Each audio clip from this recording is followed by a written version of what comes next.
Salam solusi.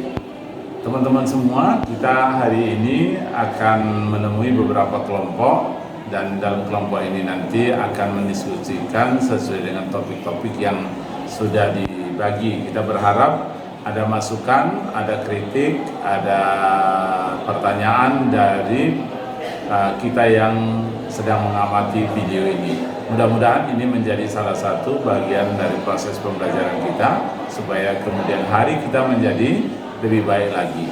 Demikian saya kira untuk kita nikmati bersama diskusi ini. Salam solusi. Bismillahirrahmanirrahim. Assalamualaikum warahmatullahi wabarakatuh. Kami dari kelompok 12 akan mendiskusikan materi mengenai hakikat evaluasi dalam pendidikan Islam oleh saya Muhammad Halim Yusri dengan NIM 0303 213031. Dengan saya Muhammad Fatih Rosi dengan NIM 0303213030. Berbicara dengan pendidikan Islam, apa sih yang menjadi hakikat pendidikan Islam tersebut? Dan apa saja konsep evaluasi dalam pendidikan menurut Kurniawan? Oke. Jadi hakikat evaluasi dalam pendidikan Islam itu adalah merupakan salah satu komponen penting untuk melihat keberhasilan dalam pendidikan adalah evaluasi. Nah, jadi berhasil atau tidaknya suatu pendidikan itu ditinjau melalui kegiatan yang disebut dengan evaluasi. Jadi evaluasi itu singkatnya itu seperti peninjauan kembali sebagai peng-cross check suatu program berhasil atau tidaknya suatu program gitu. Jadi dikatakan berhasil suatu program itu apabila sesuai dengan target ataupun tujuan program itu dibuat. Nah, jadi evaluasi itu sudah baik gitu. Nah, cuman kalau misalnya tidak sesuai dengan program yang sudah dibuat, berarti itu tidak sesuai. Maksudnya itu berarti program itu tidak tidak terjalankan semaksimal mungkin gitu. Nah, juga dan konsep evaluasi menurut Kurniawan itu adalah yang pertama itu evaluasi ditempatkan sebagai salah satu aktivitas epistemologi pendidikan Islam yang berguna untuk mengetahui seberapa banyak hasil yang diperoleh dalam proses pendidikan. Nah, terus yang kedua itu adalah evaluasi ditempatkan sebagai aksiologi pendidikan Islam yang berguna untuk memberi muatan nilai dalam setiap komponen dan proses pendidikan. Jadi pada intinya hakikat evaluasi itu adalah suatu kegiatan atau suatu kegiatan untuk meninjau kembali dari apa-apa yang sudah dilakukan seperti misalkan kalau misalnya dalam pendidikan berarti kan kita ke sekolah, ada program, kita evaluasi sudah terjalankan semaksimal mungkin atau tidak program tersebut. Nah, itu yang disebut dengan hakikat evaluasi.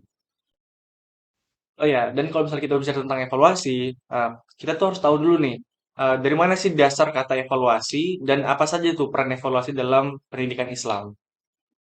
Kalau evaluasi itu berasal dari bahasa Inggris yaitu evaluation yang berarti menilai.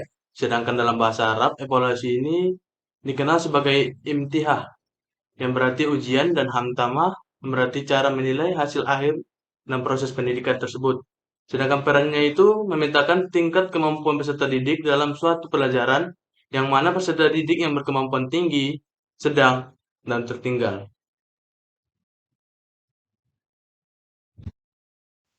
Kalau disebut landasan, apa sih landasan evaluasi pendidikan Islam? Dan sebutkan apa hadis dan ayat Al-Qur'annya. Oke, jadi yang menjadi landasan evaluasi pendidikan Islam itu, dan kalau misalkan disebutkan Al-Quran dan hadisnya, nah, salah satu contoh ayat Al-Quran yang membahas tentang evaluasi adalah yaitu ayat Al-Hajj ayat 18 yang artinya itu, hai orang-orang beriman, bertakwalah kepada Allah dan hendaklah setiap diri memperhatikan apa yang telah diperbuatnya untuk hari esok. Nah, kita garis bawahi, hendaklah setiap diri memperhatikan apa yang telah diperbuatnya. Jadi kan kita istilahnya mengintrospeksi diri, mengevaluasi diri gitu. Nah, dan bertakwalah sambungan yang tadi dan bertakwalah kepada Allah sesungguhnya Allah Maha mengetahui apa yang kamu kerjakan gitu. Nah, jadi dalam hal ini tuh eh, bertakwalah kepada Allah pada redaksi pertama atau pada kalimat pertama dikatakan bahwasanya dengan suatu sikap yang harus dimiliki oleh setiap manusia yang beriman, nah agar senantiasa melakukan evaluasi terhadap perbuatannya yang telah lalu yang akan menjadi dasar dalam melakukan perbuatan selanjutnya. Jadi dalam Al-Quran itu juga disebutkan bahwasanya kita tuh sebagai makhluk yang beriman, makhluk Allah, kita harus senantiasa melakukan introspeksi diri gitu atas apa yang kita lakukan dalam keseharian kita. Nah juga kalau kita berbicara tentang hadisnya, salah satu contoh hadisnya itu adalah hasibul qabla antuha sabu, yang artinya itu adalah evaluasilah dirimu sebelum engkau dievaluasi. Nah, gitu.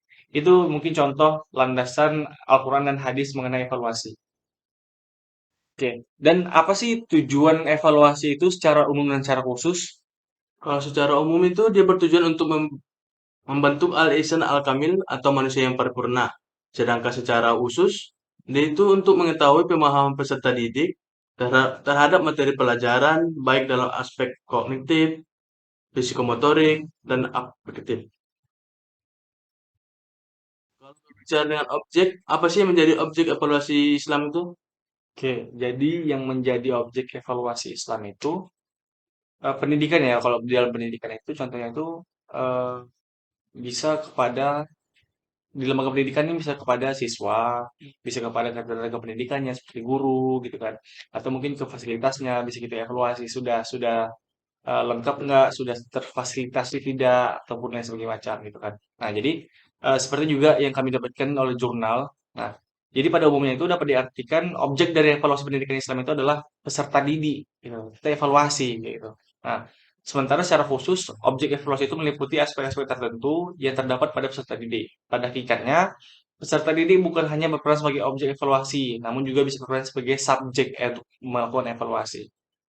Nah, oleh karena itu, evaluasi pendidikan Islam dapat dilakukan dengan dua cara, yaitu evaluasi diri dan evaluasi terhadap orang lain. Nah, itu di Islam. Nah, salah satu contoh yang tokoh tokoh tokoh Islam yang menerapkan evaluasi diri sendiri dan evaluasi kepada orang lain itu adalah ini Hasan al-Banna, pendiri Ikhwan al-Muslim di Mesir. Nah, jadi dia itu menerapkan dengan cara mengevaluasi terhadap dirinya sendiri dan juga mengevaluasi ataupun meninjau kembali bagaimana perkembangan peserta didiknya gitu.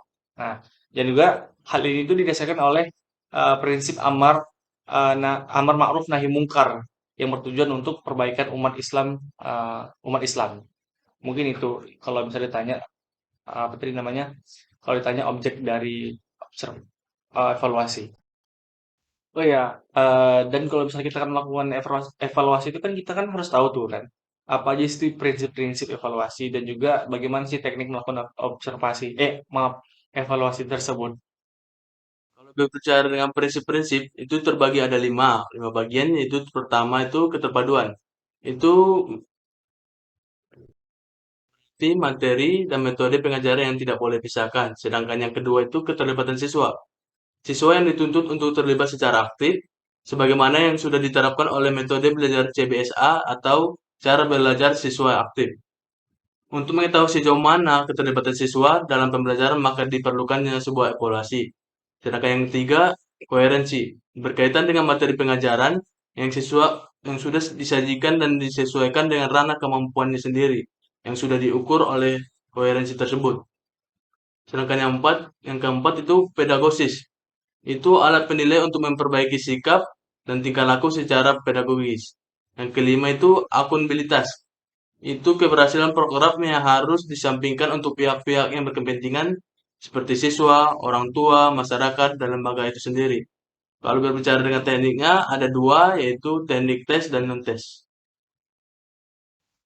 Bagaimana sih prosedur pelaksanaan evaluasi tersebut? Oke, jadi prosedur ataupun tata cara melakukan evaluasi itu ada 6. Yang pertama itu perencanaan evaluasi. Nah, jadi langkah pertama yang kita harus tahu itu adalah apa yang dalam perencanaan itu ada beberapa faktor yang harus diperhatikan. Di antaranya itu merumuskan tujuannya. Apa sih tujuan kita melakukan evaluasi tadi? Apa yang ingin kita dapatkan outputnya gitu. Terus yang kedua itu menyusun kisi-kisi gitu.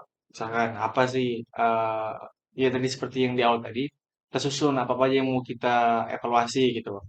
Nah, terus mengembangkan draft instrumen, terus juga uji coba dan analisis instrumen. Nah, terus yang kedua itu adalah pelaksanaan evaluasinya gitu. Nah, jadi dalam pelaksanaan evaluasi ini tuh sangat bergantung dari jenis evaluasi yang digunakan gitu kan. Nah, karena hal ini akan berdampak pada penentuan prosedur, metode, instrumen, dan waktu pelaksanaan, sumber data dan sebagainya macam. Nah, jadi dalam pelaksanaan penilaian hasil belajar, guru dapat menggunakan tes atau tes pelaksanaan penilaian hasil belajar. Nah, maupun dengan non-tes. Non-tes itu seperti angket, observasi, wawancara. hal-hal tersebut bisa kita lakukan sebagai alat untuk melakukan evaluasi. Gitu. Terus yang ketiga itu adalah monitoring. Monitoring itu peninjauan. Kita memonitor. Kita tinjau secara keberlangsungan itu evaluasi. Nah, jadi digunakan untuk memantau pelaksanaan evaluasi agar tetap sesuai dengan perencanaan evaluasi yang telah ditetapkan sebelumnya. Misalkan kita tetapkan waktu monitoring itu sekitar 2 minggu, kita melakukan penelitian, kita melakukan pengecekan untuk evaluasi. Terus yang keempat, kita pengolahan data. Jadi setelah kita tadi lakukan perencanaan, kita udah melaksanakan evaluasi, kita udah monitoring, kita olah data tadi. Dari hasil-hasil yang tadi kita dapat tadi, yang udah kita amatin, kita olah datanya. Terus yang kelima itu adalah pelaporan hasil evaluasi. Jadi setelah datanya kita olah, kita buat dalam bentuk laporan, laporan evaluasi gitu. Dan pelaporan evaluasi ini tuh adalah sebagai bentuk akuntabilitas publik atau pihak-pihak yang berkepentingan seperti orang tua wali, kepala sekolah, pemerintah, mitra sekolah, dan segala macam. Nah, dan yang terakhir, yang salah satu yang terpenting juga yang menjadi salah satu hal penting dalam evaluasi adalah pengumuman hasil evaluasi. Jadi setelah kita lakukan evaluasi, kita harus umumkan nih. Jadi dengan kita umumkan tadi itu, pihak-pihak yang kita evaluasi ataupun ya pihak-pihak yang kita evaluasi itu tahu gitu bagaimana hasilnya, apa yang menjadi kekurangan, apa yang menjadi kelebihan sehingga bisa nanti dikembangkan lagi kayak gitu. Jadi diumumkan. Mungkin itu untuk prosedur pelaksanaan evaluasi. Oke, baik. Mungkin itu tadi penjelasan ataupun diskusi terkait materi hakikat evaluasi dalam pendidikan Islam. Adapun kesimpulan dari materi kami adalah Yaitu, secara umum, evaluasi adalah suatu usaha yang dilakukan untuk mengetahui tingkat, keberhasilan, dan kelemahan suatu proses pendidikan Islam, atau dengan seluruh komponen yang dicita-citakan, itu bertujuan untuk pendidikan adalah membentuk insan yang kamil. Jika makna evaluasi lebih diperdalam dalam pandangan Islam, evaluasi ini merupakan ujian yang diberikan oleh Allah untuk mengetahui kadar keimanan seorang hamba. Sebagaimana firman-Nya, Surah Al-Ankabut, Allah berfirman bahwa setiap yang beriman harus diuji. tadi gimana sih? Al-Ankabut, Allah berfirman bahwa setiap yang beriman harus diuji. Oke, baik. Kami ucapkan terima kasih karena tadi diskusi kami telah selesai. Mungkin jika ada salah penyampaian, kami mohon maaf. Kalau kami mohon ampun. Kami akhiri. Wassalamualaikum Wassalamualaikum warahmatullahi warahmatullahi wabarakatuh. wabarakatuh.